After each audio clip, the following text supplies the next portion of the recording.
कलश हो गया था। अब अपन गाथा चलाएंगे। तो आचरण विज्ञापन अधिकार है। इस चरणान योग सूचक चूलिका में 4 अधिकार हैं। एक आचरण विज्ञापन क्या है, 4 में मालूम है ना, सूची में देखो 4 अधिकार हैं।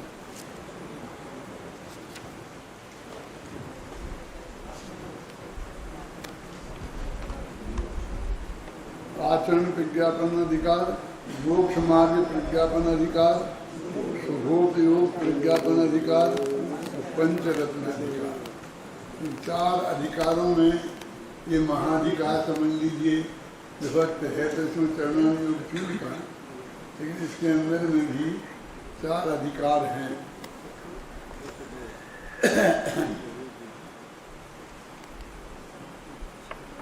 यद्यपि आचार्य अमरचंद इसको चरणानुयोग सूचक चूलिका कहते हैं, चारित्र महाधिकार नहीं कहते हैं, लेकिन जो उसके अंतर्गत उनने 4 भेद डाले तो उनको चूलिका नहीं डाला, उनमें अधिकार ही लिखा, 4 अधिकार है। उस वक्त उनके चित्त को स्वीकृत नहीं हुआ ऐसे चारित्र महाधिकार कहने में, क्योंकि इसमें प्रधानता निश्चय चारित्र की नहीं है। निश्चय चारित्र की चर्चा ही ना हो ऐसी बात तो नहीं है, वो तो कदम कदम पर वो चर्चा उनने की है, लेकिन फिर भी व्यवहार चारित्र की एक क्रम से समिति महाविद्य सब चीज़ें वो क्रम से जो व्यवहार चारित्र में है। व्यवहार चारित्र का मतलब मुनिराज को दीक्षा लेने के बाद जैसा जैसा आचरण सुबह से शाम तक, शाम से सुबह तक करना पड़ता है उस संबंधी सारी चर्चा है ना, इसलिए उसे वे नहीं कहते। अब ये आचरण विज्ञापन मैंने आचरण कैसे करना चाहिए उनको, इसकी ही चर्चा वो इस बात में करते हैं। फिर मोक्ष मार्ग विज्ञापन तो दूसरे अधिकार में करेंगे शुरू। माने एक आदमी को मुनि बनना है तो आवश्यक है उसका आचरण कैसा होगा, उसकी बात एक कर रहे हैं, क्योंकि अपना दिगंबरों का आचरण भी इतना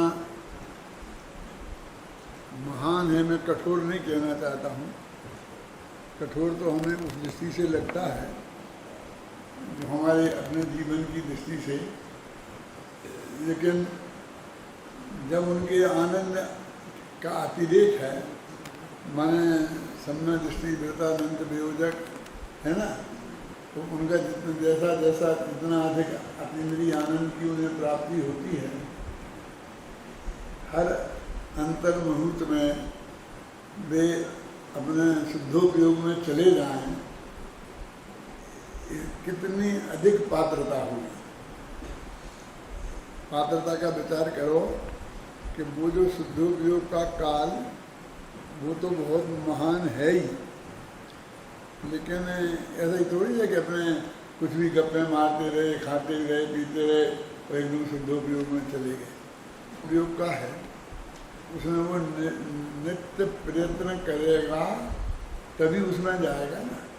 तो ये समझ लो कि वो तो गिरा और गिरते ही उसने अपने फिर खड़ा होने के लिए, जैसे कि ये पहलवान लोग लड़ते हैं ना, तो आजकल की जो कुश्ती होती है, कभी टीवी पे तुमने देखी होगी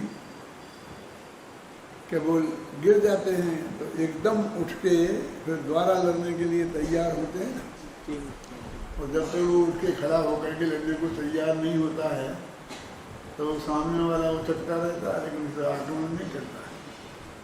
उचकता क्यों रहता है? शांति से खड़ा हो जाए, आराम करे, तो ठंडा हो जाएगा, ठंडा हो जाएगा तो ठंडी लग पाएगा। लड़ने के लिए गर्म रहना जरूरी है, समझे ना।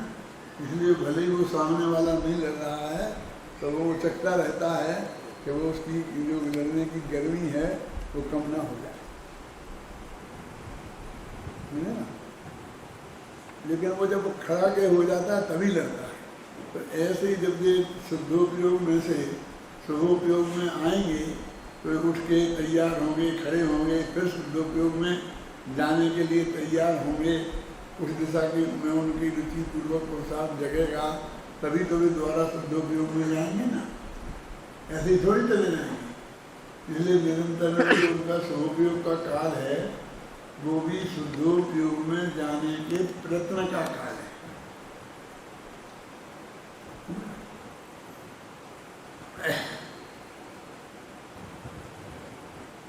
अनगार आचरण से बनते श्रवण महान, प्रज्ञापन आचरण को सुनो भले के धनी ध्यान। मुनियों का जो आचरण है उससे हमारे श्रवण साधुजन महान बनते हैं, और उसको बताने वाला ये आचरण का जो प्रज्ञापन अधिकार है, प्रज्ञापन माने बताना, विशेष रूप से ज्ञापन हो गया ना, ज्ञापन हम कहते ज्ञापन देते हैं, तो ये पड़ा लग गया तो और महानता उसमें आ गई। प्रज्ञापन महाधिकार है, इसलिए भव्य जीवो ध्यान देकर उसे सुनो। अब दूसरों के चारित्र के आचरण, दूसरों को चारित्र के आचरण में उपयुक्त करते हैं, है ना। इति चरणाचरणे परान प्रयोजयति। चरण माने चारित्र और आचरण, चारित्र के आचरण में, चारित्र को अपने जीवन में अपनाने में दूसरों को प्रयोजयति माने प्रेरित करते हैं। दूसरों से कहते हैं कि भाई तुम आएंगे, गाथा में ये कहने वाले हैं ना, सामान्य को धारण करो, तो ये प्रेरणा ही हो गई ना।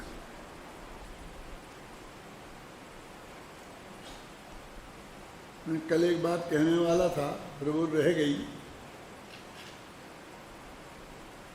कि हमारे आचार्य हमें स्पष्ट समझ लो प्रेरणा दे रहे हैं, आदेश दे रहे हैं, उपदेश दे रहे हैं, सामान्य को धारण करो,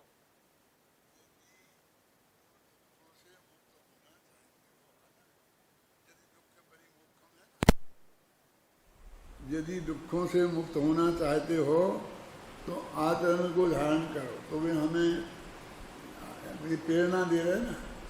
और हम कहते हैं कि नहीं ये पंचम काल है, बहुत खराब जमाना है, इसमें तो मुनि तो बनना ही नहीं चाहिए, मुनि।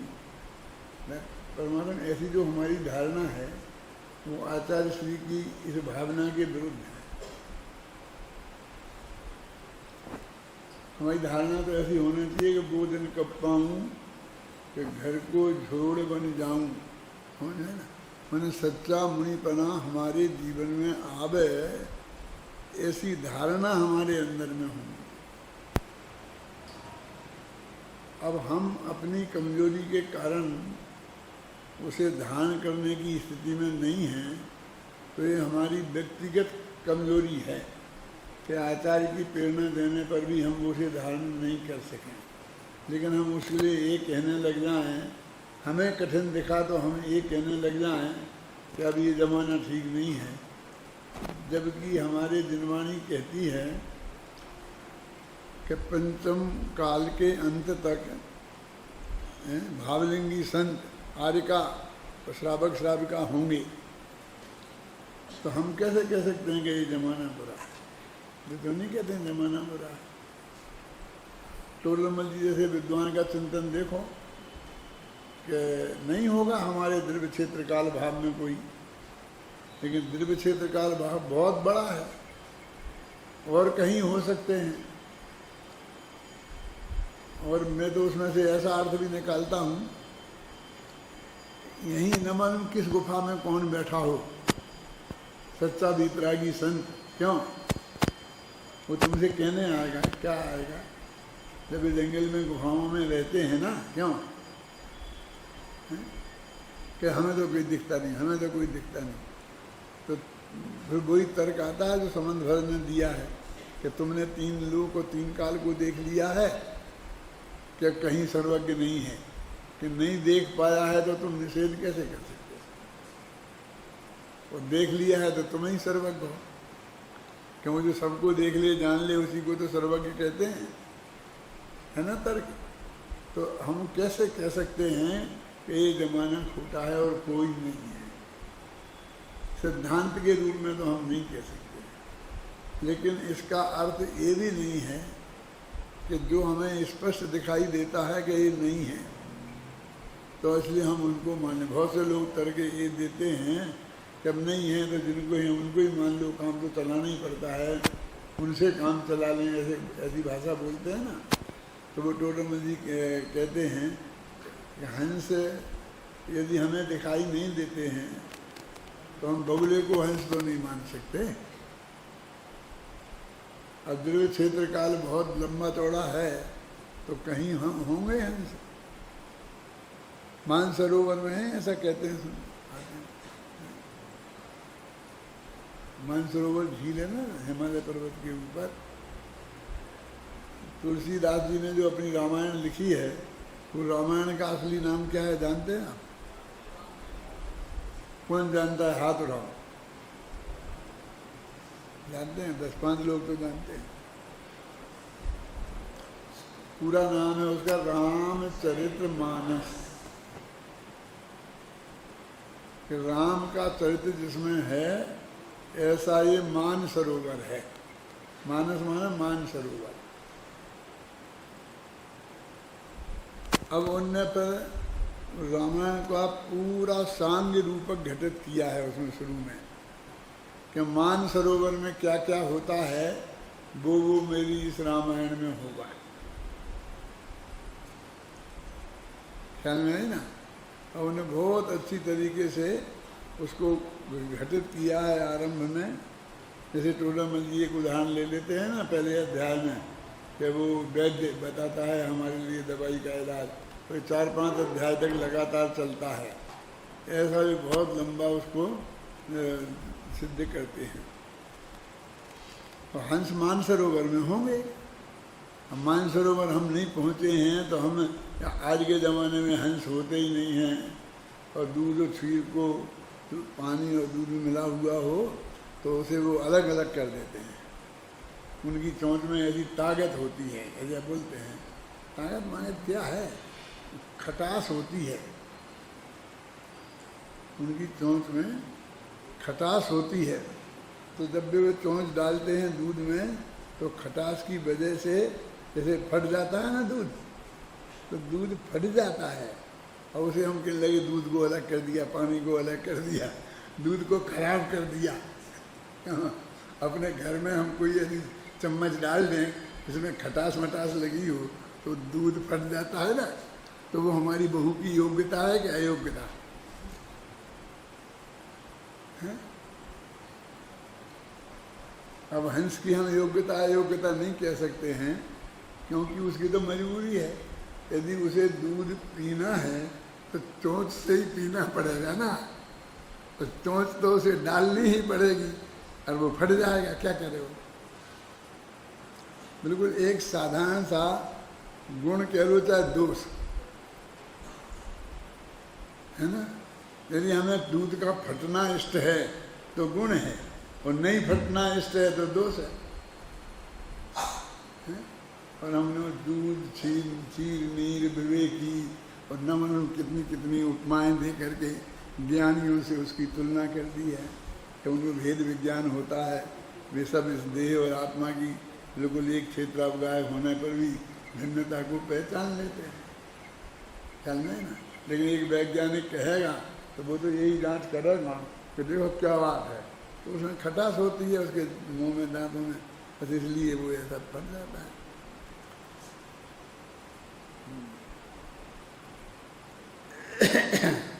इस प्रकार हम देखते हैं कि परेशान और परान शब्दों से यह व्यक्त होता है।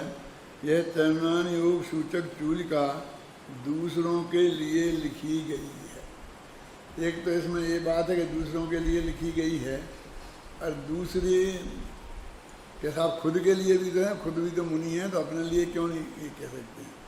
तो खुद के लिए तो वे ऐसा लिखते हैं कि हम इसके विशेषज्ञ बैठे हैं ना तुम्हारे लिए, तो उसका तो वे अपने को विशेषज्ञ मानते हैं, और कोरा विशेषज्ञ नहीं, उसको क्रियान्वित करने वाले। लिखा क्या शब्द लिखा? यथानुभूत मार्ग से, ये हमारा अनुभूत किया हुआ मार्ग है, इसके हम विशेषज्ञ यहाँ बैठे हुए हैं, तुम घबराते क्यों हो? ख्याल में है ना, हम इसके विशेषज्ञ बैठे हुए हैं तो तुम घबराते क्यों हो? ख्याल में है ना। पढ़ो, छंद पढ़ो भैया। ये जो 3 छंद हैं ये तो इसके मंगलाचरण के छंद हैं, पढ़ तो लो, क्या दिक्कत है। हाँ, सरासर मन सिंध वंदिरं दोजनायकं कमलं परमामि वर्धमानं तीर्थं धम्मस्य तारं शेषे पूर्णतीर्थयरे ससर्वसिद्धे विशुद्धस्वभावे समणे आनन्दं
आप जानते हैं कि अपने यहाँ एक महापुराण नामक शास्त्र है जो आचार्य जिनसेन ने आरंभ किया था,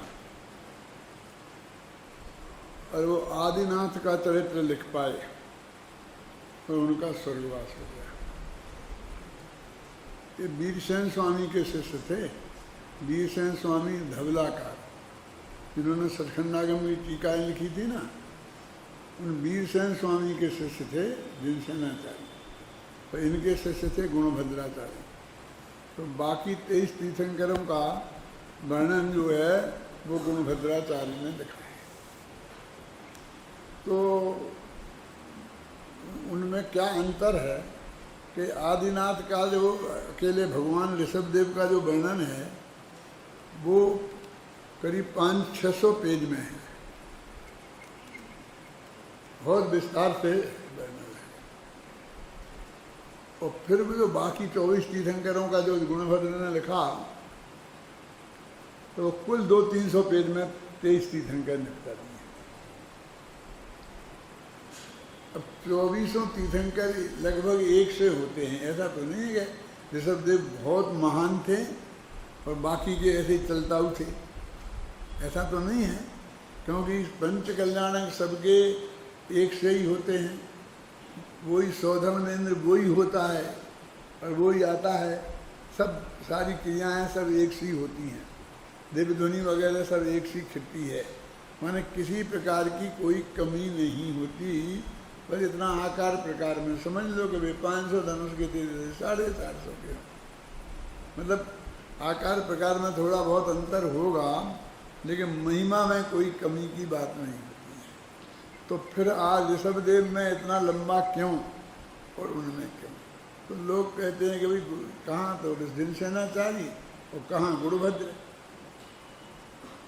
उनने तो अभी समझ लो कि अपनी बुंदेलखंडी भाषा में बोलो तो भारे को पवारा टाला।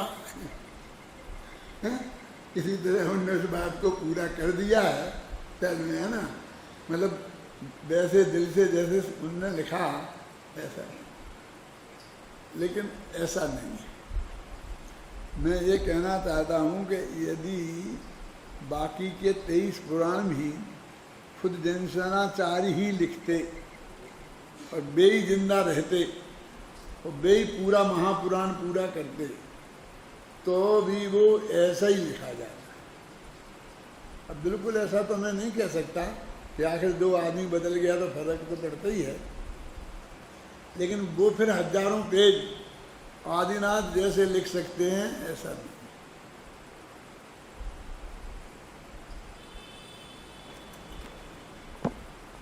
कोई भी महाकवि एक महाकाव्य लिखता है तो उसमें अपनी पूरी शक्ति लगा देता है, और महाकाव्य लिखने में कुछ नियम हैं। वो नियम ऐसे हैं कि किसी नगर का वर्णन होना चाहिए, किसी राजा का वर्णन होना चाहिए, किसी रानी का वर्णन होना, मतलब किसी एक महिला का होना चाहिए, किसी एक पुरुष का होना चाहिए, उसके सौंदर्य का वर्णन होना चाहिए, नगर के सौंदर्य का वर्णन होना चाहिए। ऐसी कुछ नियम हैं कि ये चीज़ें उसमें होना अनिवार्य है, समझ में आई ना। तो अब ये कहते हैं महावीर पे महापुराण वो नहीं लिखा जा सकता है क्या महाकाव्य? क्यों? क्यों वहाँ रानी है ही नहीं, तो रानी एक महिला का वर्णन होना चाहिए, तो क्या करेंगे? उनकी माँ का वर्णन करेंगे। तो आदिनाथ पुराण नहीं होगा, वो सिद्धार्थ पुराण, वो महावीर पुराण नहीं होगा, वो सिद्धार्थ पुराण होगा। समझ में आई मेरी बात क्या कह रहा हूँ?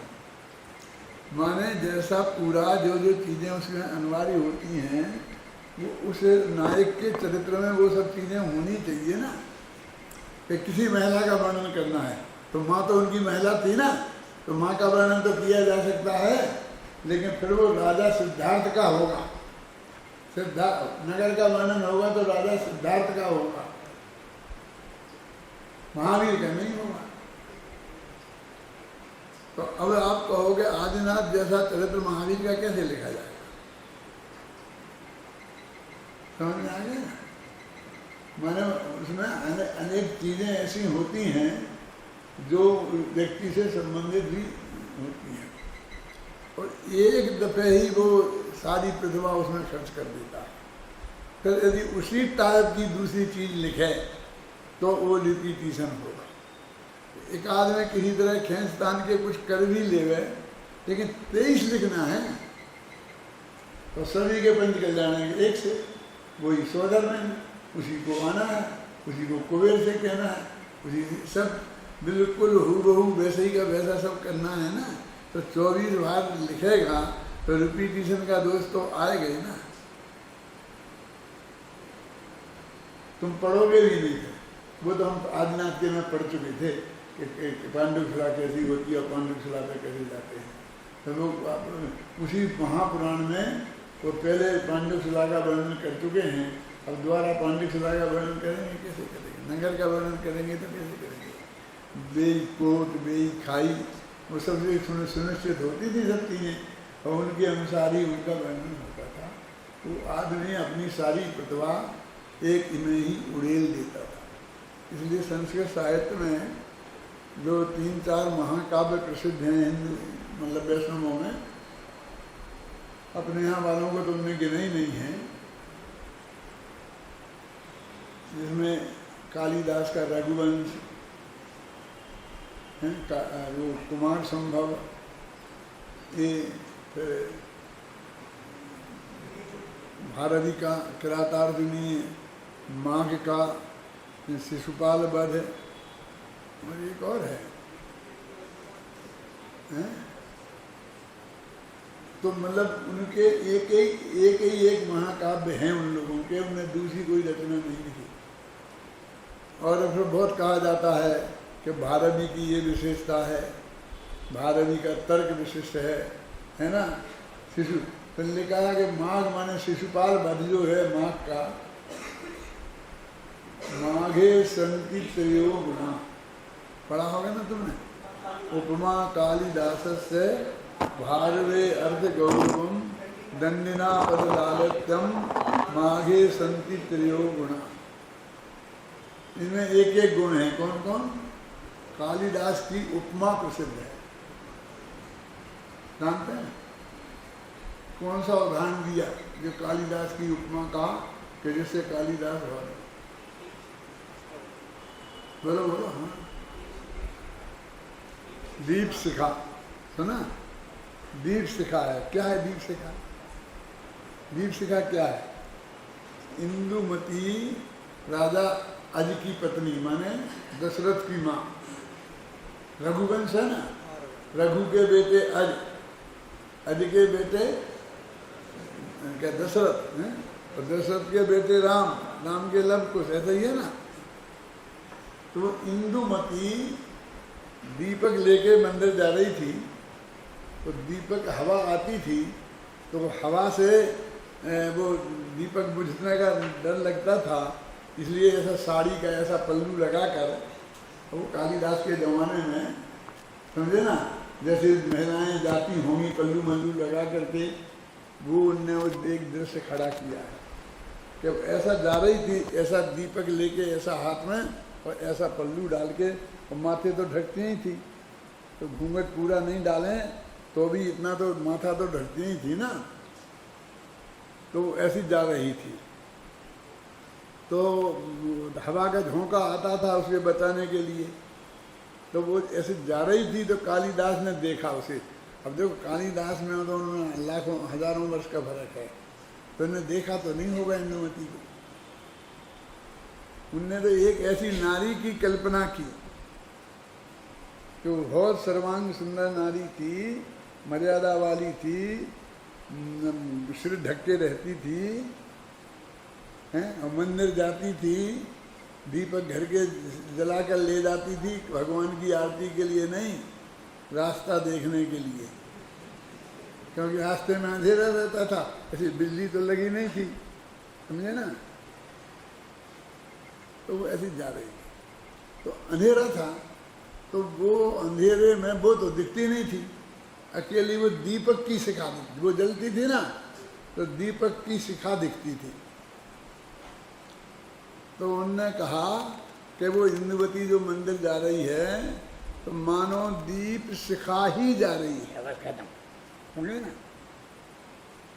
वो दीप शिखा से उसकी उनने तुलना की, वो लोग नींद गए कि देखो क्या गजब की कल्पना है, देखो क्या गजब की कल्पना है, क्या गजब की कल्पना है, क्योंकि पैर चलते तो दिखते नहीं थे, अंधेरा वो घना था, तो ऐसे वो इंदुमती जो चल रही थी वो तो दिखते नहीं थे, हाथ दिखते नहीं थे, शरीर ज़्यादा दिखता नहीं था, और वह दीपक की शिखा उस पर्दे में से दिखती थी, तो कहते मानो दीपक की शिखा ही जा रही है।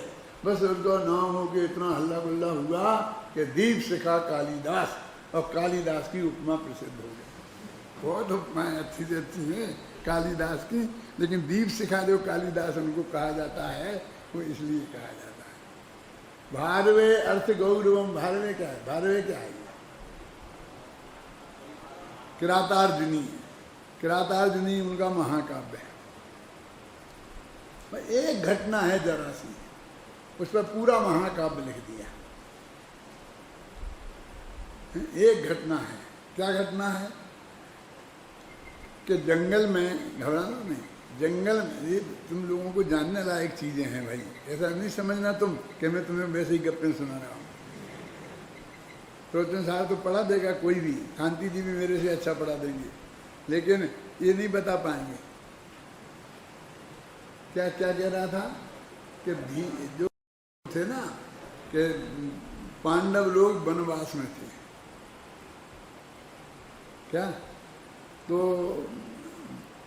12 साल तक उनने प्रतिज्ञा दे दी थी कि हम 12 साल तक अज्ञातवास में रहेंगे। अब 12 साल में समझना, दुर्योधन ने इतनी बढ़िया व्यवस्था की राज्य की कि सब लोग पांडवों को भूल। अब ये बहुत अच्छी बात है ना कि जनता इतनी खुश, सब बढ़िया से A1 व्यवस्था, राज्य व्यवस्था थी।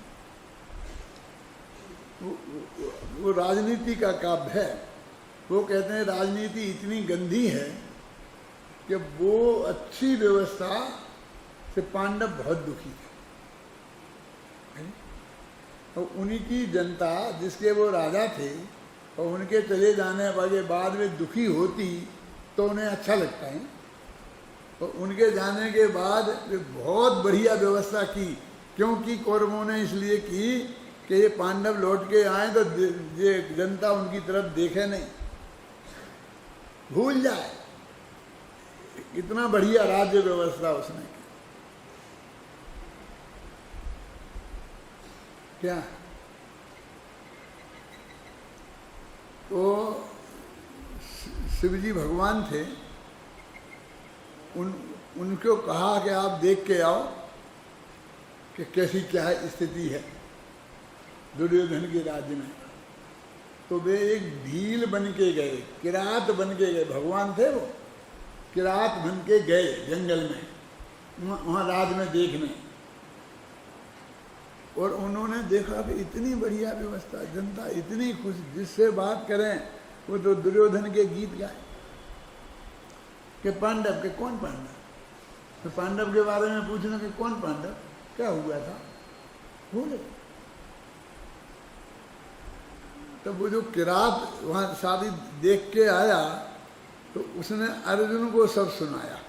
द्रौपदी भी वहाँ बैठी थी, बाकी पांडव तो होंगे ही जंग वनवास में। तो किरात और अर्जुन, बस इन दोनों की बातचीत का नाम है किरातार्जुनी महाकाव्य। समझिए ना, किरात और अर्जुन की बातचीत जो हुई उसका वर्णन बस पूरे महाकाव्य में किया है। वो ज्यों ज्यों बताता है कि इतनी बढ़िया व्यवस्था है, त्यों त्यों अर्जुन का खून खोलता है, पांडव, द्रौपदी तो एकदम आग हो जाती है। और ये कहते जल्दी करो, हमने जो वचन दिया था 12 वर्ष वनवास में रहेंगे, छोड़ दो, तोड़ दो वचन। धर्मराज युधिष्ठिर समझाएं कि नहीं, वचन तोड़ा जाता है क्या, कोई धैर्य रखो, कोई ऐसी बात नहीं है, ऐसी बात नहीं, कुछ नहीं। यदि और ज़्यादा दिन बीत गए तो फिर हमारा बिल्कुल ही भूल जाएंगे हम लोग, यानी अपन उन पर आक्रमण कर दो और छीन लो जाकर, समझ में आई ना। बस उन दोनों का वो राजनीति कि जनता सुखी है, और जो हम समझते हैं कि पांडव उनके बहुत हितैषी हैं जनता के, और दुर्योधन महान नालायक है। किरातार्जुनी पढ़ो तो तुम्हें दुर्योधन अत्यंत महापुरुष दिखेगा, और ये सब पांडव महानालायक दिखेंगे। और एक कवि की एक दृष्टि है, क्या भारवी नाम था उस कवि का, और उसने ये वर्णन किया किरातार्जुनी। किरात तो वो भील था, वो भील तो भगवान थे, भगवान भेष बना के गए थे, और उनने और नमक मिर्च लगा लगा के सुनाया, क्योंकि वो भी चाहते थे कि ये उत्तेजित हो जाएं और जल्दी से आक्रमण करें और ये करें। समझो वे भी उसी पार्टी के थे, चढ़ जा बेटा सूली पे, भला करे भगवान है। तो ये यानी प्रजा बहुत सुखी हो तो भी राजनीति कितनी गंदी है कि वो राजनीतिक लोग उसे सुखी नहीं देख सकते। भारतीय जनता पार्टी के राज्य में जनता बहुत सुखी हो जाए तो कांग्रेस को आंखें फूटे नहीं सुहाए, और वो चाहती तो वो भी जनता का भला है, बढ़िया से बढ़िया काम करना, लेकिन हमारे जरिया हो, सामने वाले के हाथ से नहीं हो। इसलिए तब तक नहीं हो, और फिर जब हमारा राज आजा तब हम इससे भी बढ़िया करें।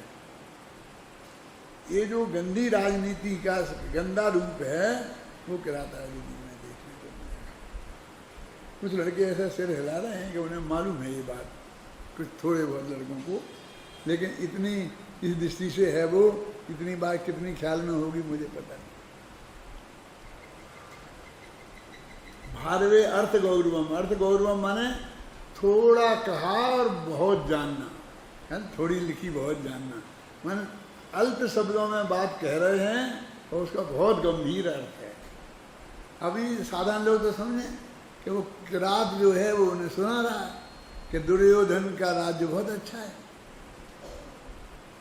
बड़ी अब समझ में, उसकी समझ में कुछ नहीं आता कि इसमें इन्हें गुस्सा होने की अब बात क्या है, ये नाराज क्यों हो रहे हैं।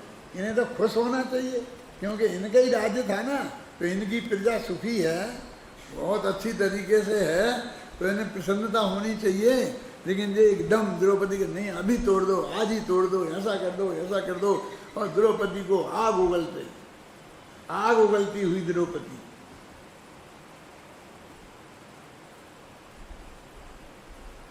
अकड़ता हुआ भीम, भुजाएं तड़प रही, नहीं तुम्हें लड़ूंगा, मैं नहीं छोड़ूंगा। धर्मराज कह रहे शांत रहो, शांत रहो, अपन ने वचन दिया है।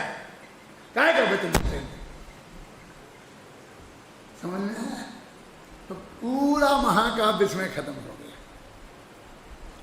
क्या था? फिर और तीसरा कौन सा है? नंदिना पदलालत्यम, ये कादम्बरी, हाँ, नंदी की कादम्बरी। तो इतने एक एक शब्द, एक एक मतलब पैरा, एक सत्यम वद धर्मम चल, इतने छोटे छोटे पैरा भी हैं। और 3 पेज में एक पैरा खत्म हो, फुल स्टॉप नहीं आता है 3 पेज तक। और इतनी बढ़िया बढ़िया उपमाएं, इतना बढ़िया बढ़िया वर्णन। तो दंडिना पद लालित्यम, सुंदर भाषा का गठन जैसा दंडी कवि में मिलेगा ऐसे किसी में नहीं मिलेगा। कालिदास की उपमा, भागवी का अर्थ गौरव और दंडी का पद लालित्य। और माघे संति त्रयो गुणा, माघ में तीनों ही गुण हैं। कालिदास जैसी बढ़िया उपमाएं हैं, भागवी जैसा अर्थ गौरव है और दंडी जैसा पद लालित्य है। और यहाँ तक लिखा है नव सर्व गते माघे नव शब्दो न विद्यते। क्या अर्थ है इसका? कि माघ के 9 सर्ग पढ़ लो। 18 सर्ग होते हैं ना महाकाव्य में, 9 पढ़ लो, माने आधा काव्य पढ़ लो महाकाव्य उसका, माघ का। तो नव शब्दों न विद्यते, भी दुनिया में कोई नया शब्द नहीं मिलेगा आपको। हैं? कितनी बड़ी बात। नव शब्दों, सब शब्दों का प्रयोग कर दिया मैंने। नव सर्ग गते माघे नव शब्दों न विद्यते। आपको कैसे हो सकता है? शब्द तो लाखों हैं। अनंत पारम किल शब्द शास्त्रम, आता क्या नहीं आता? तो देखो ऐसा नहीं होता है। आप रम धातु है, रमति माने रमण करते हैं, समझे ना? तो एक धातु है तो एक शब्द हुआ। अब इसकी परस्परी मई पद की धातु बनाए तो कितने शब्द बन जाएंगे? 10 लकार में मिला मिलू करके 90 बन जाएंगे। फिर आत्मनि पद में भी 2 पदी होती है तो 90 उसके बन जाएंगे। फिर ये तो हुए तिगंत के, फिर कृदंत, फिर सुगंत, समझे ना? शब्द समझने में तो आता होगा ना। फिर शब्द बनाओ। फिर राम से रमा, रमा बन गया। रमा माने कोई लड़की, नारी, पत्नी, सीता। तो फिर उसका वर्णन रामा, फिर उसके 17 होते हैं रामा रमऊ रामा, उसके रूप बन जाएंगे। तो एक शब्द के हजारों रूप बन जाते हैं, उसको वो एक शब्द गिनते हैं। अब उनने वो एक शब्द प्रयोग कर दिया, रम धातु का प्रयोग कर दिया, तो बस समझ लो अब दूसरे दो नहीं गिना जाएगा। फिर कुल कहेंगे कि माघ ने 50 शब्दों का प्रयोग किया, बस खत्म। कालिदास ने कितना किया? 40 का। तो माघ बड़ा हो गया ना। मैंने इन्हीं शब्दों, हम लोग और आपकी जो बागवानी है वो 150 शब्दों में ही खेलते हैं सारी जिंदगी। हमारी सारी जिंदगी 150 शब्दों में निकल जाती है। इतने बड़े बड़े विद्वान कहलाते हैं, इतनी बड़ी बड़ी किताबें लिख देते हैं, और उन्हीं से उन्हीं शब्दों में से बन जाती हैं। समझ आए?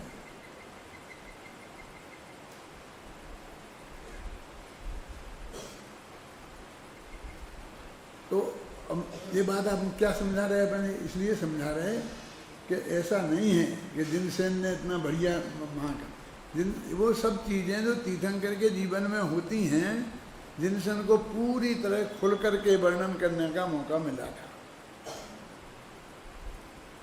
पंच कल्याणकों का, तो उन्होंने जम के वर्णन किया। समझ में आए ना। अभी बाकी तो सब रिपीटिशन था, अगला क्या करे, वे भी क्या करते। हम होते तो पूर्ववत लिख देते, पुस्तक चंद्र देश का लिख देते हैं पूर्व द्वारा। हम तो लिखते नहीं बनता ना कि पांडुक सलाह कैसी थी कि पूर्ववत क्यों। कौशल्या तो बहुत सुंदर थी, उसका वर्णन बहुत बढ़िया किया। अब सीता कैसी थी बोलो, तो पूर्ववत। हमारे पास तो वही एक नाग है जिसे हमें चोटी की उपमा दे दी है। अब उस नाग को कितना घुमाएंगे, समझे ना, नाग जैसी चोटी। मतलब हम कितनी बदलेंगे, कहाँ से लाएंगे, मतलब वो शब्दावली हम कहीं से ला नहीं सकते। वो हमको इस तरह से इसकी स्टडी होनी चाहिए, इसलिए वो ज़्यादा उसमें मन नहीं मिला। बस फैक्ट जो थे माँ बाप के नाम बदल दिए, गांव का नाम बदल दिया, बस यही करने को था। इसलिए 2-4-5 पेज में वो पूरा कथानक पूरा हो जाता है, जिसमें थोड़ा बहुत कुछ होता है। फिर नेमिनाथ में कुछ ज़्यादा घटनाएं कुछ हो गई अलग टाइप की, तो थोड़ा बड़ा हो गया उनका, बस ऐसा। अब ये जो है, मैं ये कह रहा कि वे पूर्ववत कहते हैं। अमृतचंद्राचार्य ने एक दफे कुंदाचार्य देव ने एक दफे दिल खोल के मंगलाचरण कर दिया। बंदित्व शब्द सिद्धे से काम नहीं चलाया, एक लाइन में निपटा दिया, और दूसरी लाइन में तो बहुत शामी समय पहाड़ पे आ गए, है ना। अब उन्होंने कह दी वर्धमान स्वामी को, प्रत्येक तीर्थंकर को अलग अलग, फलाने का वर्धमान तीर्थंकर विदेश क्षेत्र में विद्यमान तीर्थंकर, और आचार्य उपाध्याय और साधु और देख को अलग अलग, सब उन्होंने जितना उनकी समझ में था वो पूरा उनने 5 गाथाओं में वर्णन करके लिख दिया। औपसम्यामी सम्मम यत्तो निर्माण संपत्ति, मैं साम्य भाव को प्राप्त होता हूँ जिससे निर्वाण की प्राप्ति होगी। साम्य भाव माने चारित्र, ये चारित्र अधिकार शुरू हो रहा है चरण योग। तो ये कह रहा हूँ मैं कि कुंदाचार्य देव ने द्वारा मंगलाचरण लिखने की उनकी हिम्मत नहीं पड़ी, तो उन्होंने तो बिना ही लिखे काम चला दिया। और अमृतचंद्राचार्य को लिखा कर मंगलाचरण तो होना चाहिए, तो उनने कुंद की वो ही गाथाएं यहाँ उठा के रख दी। इसके लिए मैंने इतनी कहानी आपको सुनाई, से पुण्य ठहरे, है ना। माने वो उनने एक चीज बनाई और वो जिंदगी भर उस पर रींचते रहे। एक चीज सामने आई, बस उन्हें ज्ञानानंद स्वभावी लिख दिया, अब दिन में नवो कालमंद जैसा जपते हैं दिन में। फिर एक और लिख दो ना, ज्ञानानंद जी स्वभावी, बहुत बढ़िया गीत है, एक और क्यों नहीं लिख देते हो, बोलो सुवाणी जी। अरे भैया ये ऐसा आसान नहीं है काम, तो एक लिखा गया वो बहुत बड़ी बात समझना। अभी ऐसा दूसरा नहीं लिखा जा सकता, लिखा जा सकता होता तो लिख देते, एक काय को 100 लिख देते ना, मजा आ जाता, पूरी किताब बन जाती है। ये कृतियाँ ऐसी नहीं होती हैं। मेरे पास रोज ही ना फोन आने लग गए, अब मैं तो घबराता हूँ, मैं कहता भाई से कहते हैं तो ही निपटा दो, ये लिखो, आपने ये कहा था ये लिखेंगे, ये लिखना चाहिए, ये कहा था ये लिख दो, ये लिख दो, ये लिख दो। अरे ऐसे नहीं लिखे जाते हैं, जो लिखा जाना होगा वो लिखा जाएगा, और जो नहीं लिखा जाना होगा नहीं लिखा जाएगा। ज़्यादा परेशान मत करो कि नहीं आप ही ने कहा था, तो मैंने कहा था ना, तुमने सुन लिया ना, कभी मेरे मन में ही है, अब याद मत दिलाओ ज़्यादा। इतना आसान नहीं है। दूसरा ज्ञानानंद स्वभावी नहीं लिखा जा सकता है, समझ गया। तो उन्होंने ये 3 गाथाएं उनने 2 हिस्सों में बांटी।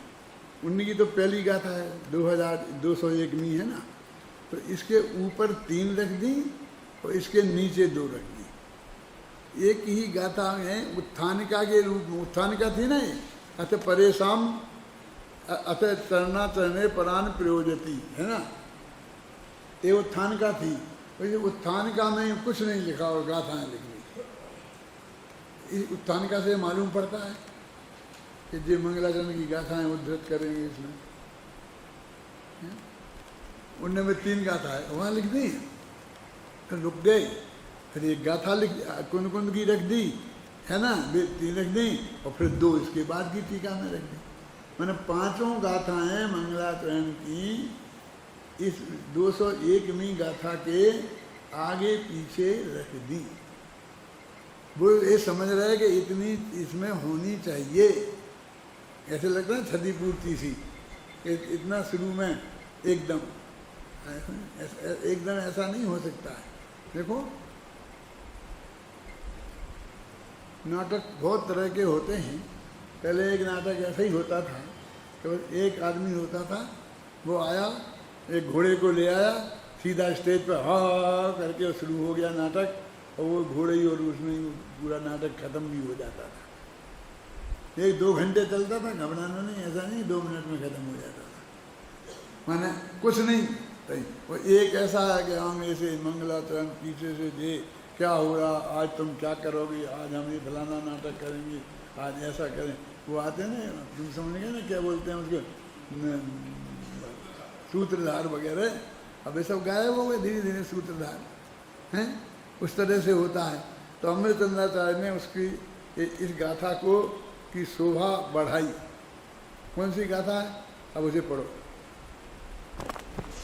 एवं परमे सिद्धे जिनवर रसवे तिरो तिरो समरे परिवज्जद सावण्णं जदिच्छदि दुःख परिमोक्षं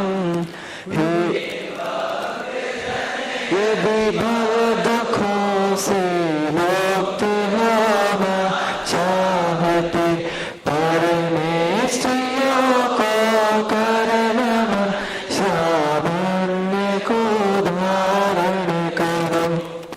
कुंदाचार्य ने ये गाथा लिख दी सीधी कि इस प्रकार पंच परमेश्वरियों को नमस्कार करके, सिद्धों को नमस्कार करके और ऋषभदेव आदि अरहंतों को नमस्कार करके, ख्याल में ना।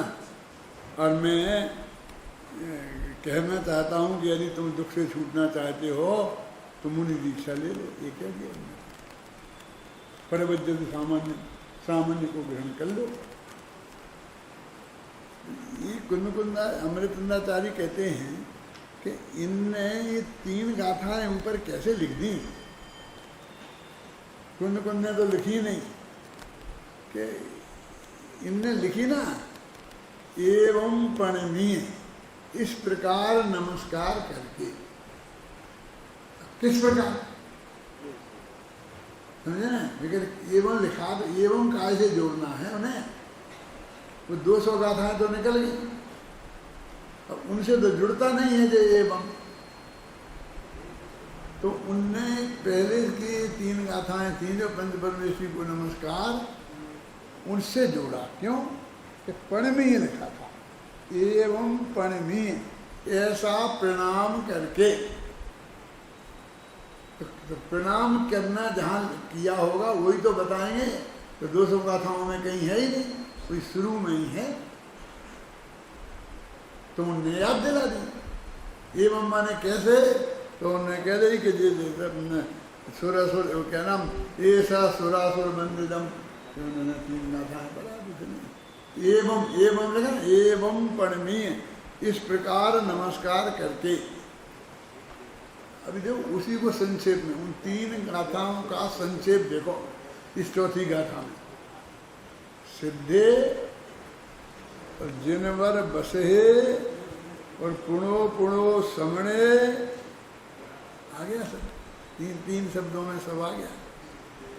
सिद्धे में तो सिद्ध आ ही गया, और जिनवर विसवे, जिनवर विसव का अर्थ समझते हैं। एक तो होता है आदिनाथ भगवान, एक जिन और जिनवर, उनमें श्रेष्ठ, और उनमें श्रेष्ठ में भी श्रेष्ठ ऋषभ, बड़े जिनवर ऋषभ। तो जिनों में बड़े से बड़े, तो जिन तो साधारण जैनी हो गए समझ लो कि, अथवा तो सामान्य केवली हो गए, इसमें सामान्य केवली लिखा है। और फिर जिन भर में तीर्थंकर केवली हो गए, और जिन भर विषम में सभी हो गए। आप समझे ना, महान तो वो कहते सब, तो जिन भर विषम माने 24 तीर्थंकर, और 20 24 और 20 कौन, 20 कौन, 24 और 20 में क्या फर्क है? दोनों ही विद्यमान है ना। ये भी वर्तमान की 24 ही है और वे भी वर्तमान के 20 हैं, दोनों में फर्क है। ये तो एक कोड़ा कोड़ी सागर में 24 है और आगे पीछे हैं, दो एक साथ नहीं है, और उसमें पूरे सब एक साथ ही है 20। तो अरहंतों के लिए उनने उनको याद कर दिया। और फिर कि समणे, आचार्य, उपाध्याय और साधु, उनको भी, इन सबको बार बार नमस्कार करके, अब बार बार कह दिया तो उनने कह दिया, दोहरा दिया ऊपर वाले को। देखो ऊपर की पंक्ति, एवं पणनीय सिद्धे जिनवर बसहे, जिनवर सहे पुणो समणे, हो गया। इसको उनने ये 3 छंद लिखे हैं। तो इस तरह उन सबको नमस्कार करके याद कर लो। और पड़वज्जदु सामान्यम, सामान्य माने मुनिपनों को, पड़वज्जदु माने प्राप्त करो। यदि इच्छति दुख परिमुखम, यदि दुखों से छूटना चाहते हो तो उन्हें नमस्कार करो। देखो, यथा ममात्मना दुख मोक्षार्थिना, अब फिर कहते हैं कि जैसे मैंने दुख से मैं छूटना चाहता था और मैंने मुनिपना ग्रहण किया, यथा ममात्मना दुख मोक्षार्थिना, मेरा आत्मा कैसा है, दुख से छूटना चाहता है। क्या किया? किच्चा अरिहंताणम सिद्धाणम नमो गणधराणम अवध्यायाणम साहूणम च सब्बेशम, 5 परमेश्वरी के नाम समझने में। अरहंतों को, सिद्धों को, गणधर माने आचार्यों को, उपाध्यायों को और सब प्रकार के साधुओं को। तेषम विशुद्ध दर्शन नान पहाड़ा समम समासेज्य उपसमयामी सम्मम जतो निर्माणी संप्रीति। उनका जो विशुद्ध दर्शन ज्ञान प्रधान है, जिसमें दर्शन ज्ञान प्रधान है, जिसमें ऐसा जो चारित्र उन्होंने धारण किया, ऐसे चारित्र को, उस ऐसे साम्य भाव को मैं प्राप्त करता हूँ, जिससे निर्माण की प्राप्ति होगी। ये उनने उससे फिर 2 गाथाएं बाद में जोड़ दी मंगलाचरण की। और फिर देखो वही लिखा गद्य में, अरहंत सिद्धाचार्य उपाध्याय साधु नाम प्रणति वंदनात्मक नमस्कार पुरस्सरम, नमस्कार करके प्रणति वंदना, विशुद्ध दर्शन ज्ञान प्रधान, दर्शन ज्ञान में सम्यक ज्ञान है मुख्य, जिनमें ऐसे चारित्र को, साम्य भाव को, सामान्य को मैंने जो प्राप्त किया है, तो वो कहते हैं कि परेशान मपी, मैं दूसरे लोग भी यदि दुख से छूटना चाहते हैं तो उनसे भी मैं कहता हूँ कि तुम सामान्य को धारण करो। अभी उनको ऐसा लगा यहाँ कि ये घबराएंगे, ऐसा नहीं कि कैसे एकदम ऐसे नग्न हो जाएं। तो आदिनाथ का उदाहरण तो मैंने आपको दे ही दिया था, वे सब हो गए जैसा आदिनाथ करेंगे, जैसा हम करेंगे। ये माइक देखा देखी है नहीं कि जैसा तुम करोगे हम करोगे। अब तुम यहाँ बैठ गए, आत्म ध्यान करने लग गए, अब तुम्हें आत्मा फात्मा पता ही नहीं है हमें। तुम ऐसे शरीर की नकल तो कर सकते हैं, लेकिन अंदर में हम क्या करेंगे। तो वो कहते हैं कि यथानुभूतस्य तत्प्रतिपत्ति वर्तमनः प्रणेतारो वयम इमे तिष्ठामा इति। उस मार्ग का हमने गहराई से अनुभव किया है और उसके प्रणेता, अपने को प्रणेता कहते हैं, नेता नहीं प्रणेता। नेता और प्रणेता में क्या फर्क है? नेता तो सिर्फ चलने वाले हैं, मोक्ष मार्ग के नेता माने वे मोक्ष मार्ग पे चलते हैं, दूसरों को ले जाते हैं। इसको भी नैति नेता ले जाएं। और ये प्रणेता है कि उनने जैसे निर्माण किया हो उसका अनुभव करके पूरा, समझे ना। इस मोक्ष मार्ग के प्रणेता हम यहाँ विद्यमान है ना, यानी अब वो ये बताने वाले हैं कि मुनि धर्म कैसा होता है। वो ऐसा नहीं इतने कह के रह गए और फिर आगे अपने सामायिक में चले गए, तुम रोते रहना। क्या वो मोक्ष मार्ग पे बताते हैं कि कैसा करना, तो जहाँ से शुरू से कि तुम जाओ तो घर वालों से पूछ के आइयो, ऐसे ही मत चले आना, उनकी अनुमति लेके आना, क्यों आना, कैसे रहना, वो सब विधि बताते हैं। कि अपने माँ से जाके ये कहना, क्या कहना कि हे माँ तू मेरी माँ नहीं है,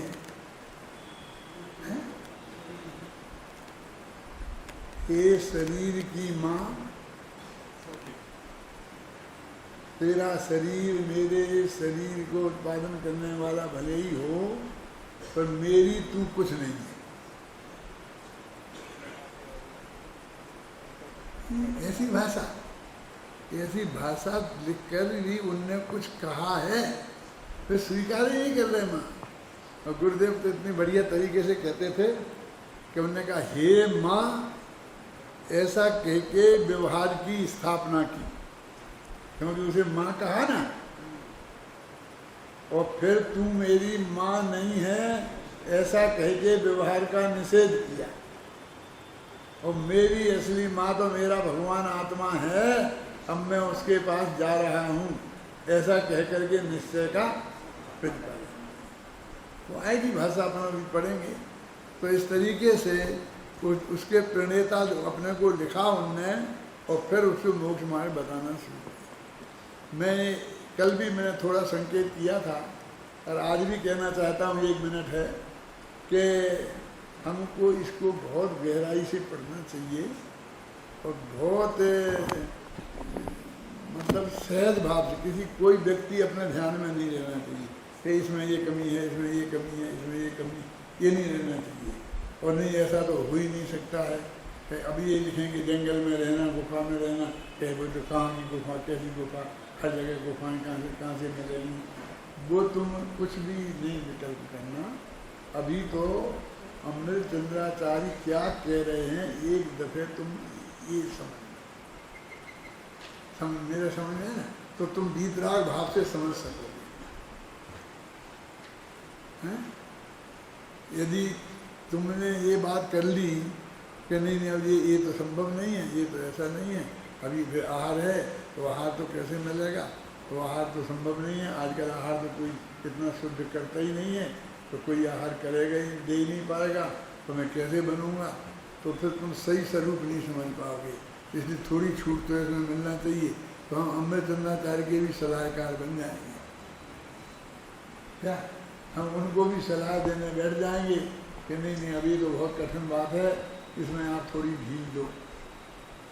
वे क्या कहते हैं कि ढील देने वाला मैं कौन होता हूँ, मैं तो जो मार्ग है और हमारा सर्वज्ञ भगवान की वाणी में आया है, मैं तो उसको बताता हूँ।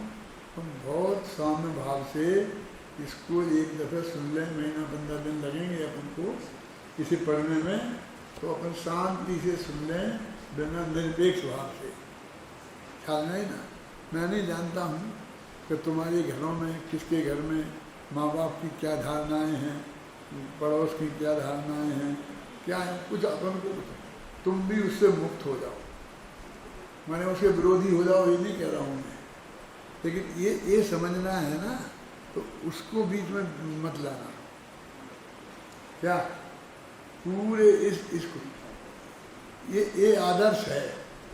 और ये अमृत चंद्राचार्य पंचम काल के आचार्य हैं, इसलिए मत कहना है चौथे काल की। आजकल ये बहुत चला, ये जो बातें हैं ये चौथे काल की हैं। चौथे तो पंचम काल के आचार्य ने चौथे काल वालों के लिए लिखा होगा। कोई आदमी जो लिखता है किताब तो अपने से बाद वालों के लिए लिखता है कि पहले वालों के लिए, बाद वालों के लिए लिखता है ना, है? मैंने एक किताब लिखी तो मैंने कान्जी स्वामी के लिए लिखी है, क्यों? बर्णी जी के लिए लिखी, शांति सागर जी के लिए लिखी। देखो बेचारे भूतपूर्व हो गए, चले गए जो कुछ भी दे रहे थे। ये तो जो भाई तुम लोगों के लिए लिखी है, क्यों? सबके लिए क्यों? सब पढ़ते ही नहीं। तुम पढ़ते हो ना, तुम्हें सीरियसनेस है ना इस बात में, इस बात को जानने के लिए तुमने जिंदगी के क्रीम टाइम 5 वर्ष इसमें लगाने का संकल्प किया है। तो इसके बिना इतनी तीव्र जिज्ञासा के थोड़ी ये हो सकता है। तो उसका काम तुम करो ना उसमें। जिस संकल्प के साथ इतना क्रीम टाइम तुमने इसमें लगाया है, उसका पूरा पूरा उपयोग करो ना। मैं इसको बोला करता हूँ, कभी तू मेरे पास बैठा है, कुछ काम नहीं है, तो दिनवाणी पढ़ी है ना, इतना पढ़ लो, पूरा विद्वान बनना ढंग से, एकदम ऐसा कि जाके कोई तेरी टक्कर में खड़ा ही नहीं हो पाए। मैं अशोक नगर में पढ़ाता था, तो कभी कभी तो 200 लड़के आ जाते थे पाठशाला में, और कभी 2 भी नहीं आते थे। ऐसे दिन होते हैं, जैसे छुट्टियां आ गई गर्मियों की, सब बच्चे छुट्टियों में बाहर चले गए, तो कोई नहीं आ रहा है। कई परीक्षाओं के दिन आ गए तो नहीं आ रहे, और वैसे ज़्यादा आ जाते थे। तो लोग समझते थे कि भाई ये इनको गिल्टी कॉन्शियस होगा कि कोई है ही नहीं, वो बैठे हैं पढ़ाने को। तो हमारे जो अध्यक्ष थे, उनको बैरिस्टर साहब कहते थे। तो मेरे पिताजी की उम्र के थे, तो वे बोलते थे, पंडित जी आजकल कितने विद्यार्थी आ रहे हैं? मैंने कहा 1 है। ये कौन? कितने? आप चाहते हैं ना जैन समाज के लड़के पढ़कर विद्वान बने, तो मैं वहाँ बैठ के शांति से पढ़ता हूँ, तो अच्छा विद्वान बनना है। आपके उद्देश्य की पूर्ति हो रही है। आप ऐसा कह रहे, आपको विकल्प नहीं आता है, मैं ऐसा कैसे कहूँ? क्यों आएगा? ये तो तुम्हारी जिम्मेदारी है, तुम भेजो लड़कों को, मैं क्या करूँ? लड़कों को घर से लाना मेरा काम नहीं है। आए हो, मैं नहीं पढ़ाऊँ तो मेरे से कहना, लेकिन मैं शांति से पढ़ूँगा। लेकिन मैं समय पे पहुँचूँगा और समय पे वहाँ पूरा 1 घंटा 1.5 घंटा जो बैठना है बैठूँगा और पढ़ूँगा, पढ़ता हूँ। समझ गए ना? तो आपको पढ़ो, तो क्या करता है? कुछ करता, अरे पढ़ता है ना, पढ़ना। अकेले क्लास में 1-2 पढ़ करके तुम विद्वान नहीं बनोगे। ऐसे दिनवाणी के कीड़ा बनोगे तो विद्वान बनोगे। समझ में है ना? 24 घंटे उसमें तुम्हारा चित्त रमेगा तो तुम विद्वान बनोगे। और उसके मोती खुद निकालने की कोशिश करो, दूसरों के भरोसे नहीं। दूसरों का सहयोग मिलता है, बहुत बढ़िया बात है, और उसका लाभ भी लो, लेकिन दूसरों के भरोसे नहीं। आज पूज्य गुरुदेव श्री नहीं होते, समझ लेना, और ये मर्म बताने वाले वे हमें नहीं होते, तो हम अपना ये मनुष्य हो ऐसे ही चले जाने देते। क्यों? बोलो आप क्या करें? तो मैं तो कहूँगा हम तो नहीं जाने देते। हम खुद निकालते, क्यों नहीं निकालते? तब वे निकाल सकते हैं तो हम क्यों नहीं निकाल सकते? कैसा तो अभिमान की बातें करते हो, और गुरुदेव का अपमान है। अरे गुरुदेव का तो गुरुदेव हैं, उसे तो महासौभाग्य की बात है।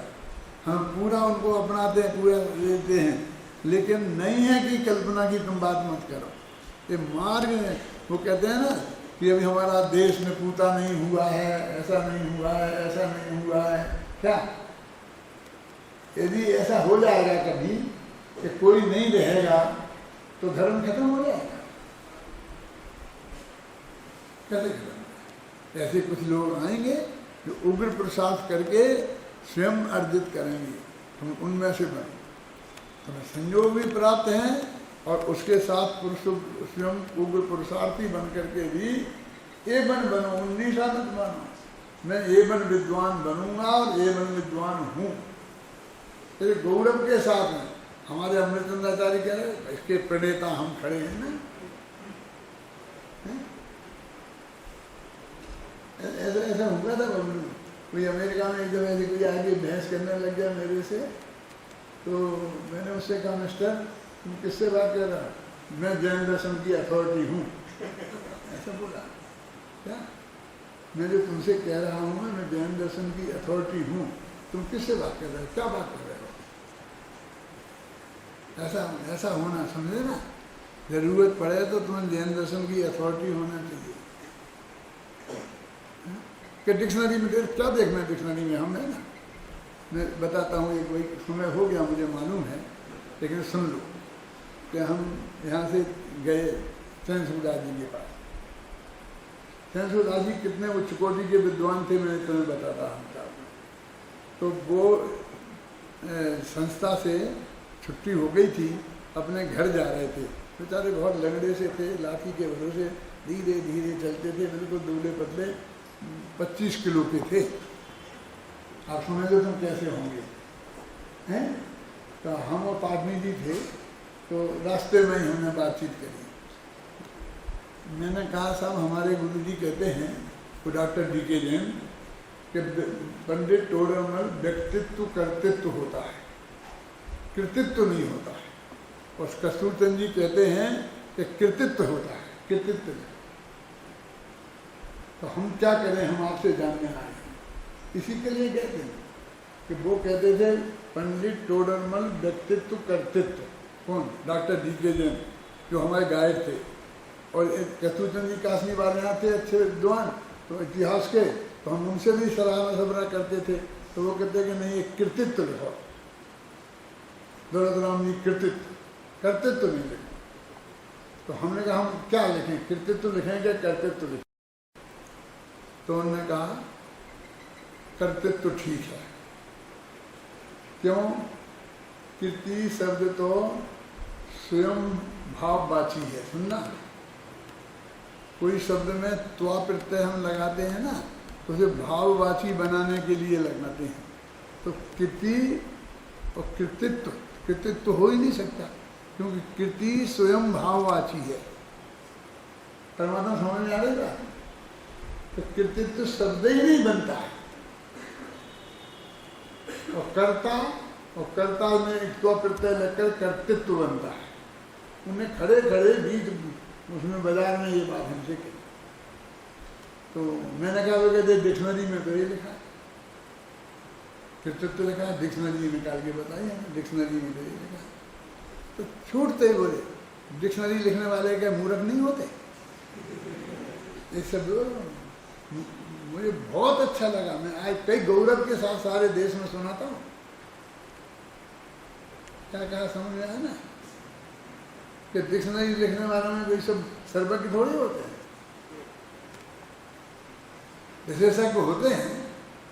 लेकिन यदि कृति शब्द है, स्वयं भाववाची है, उसमें त्वा प्रत्यय लगा कैसे लग सकता है?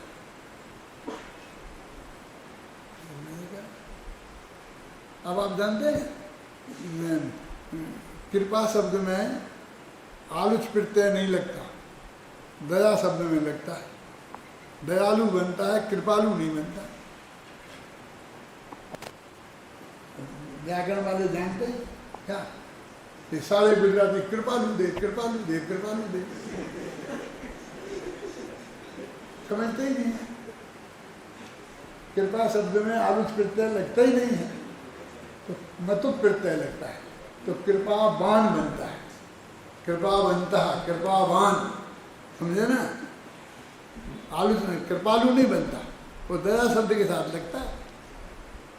अब जो ज़्यादा व्याकरण गहराई से जानते होंगे वो जानते होंगे, जानेंगे हैं, लेकिन गुजरातियों को कौन समझा? कृपालु तो उनके सब कृपालु देव हैं। श्रीमद को कृपालु देव लिखते हैं, तो अपने गुरुदेव को भी कृपालु देव कहने लगे।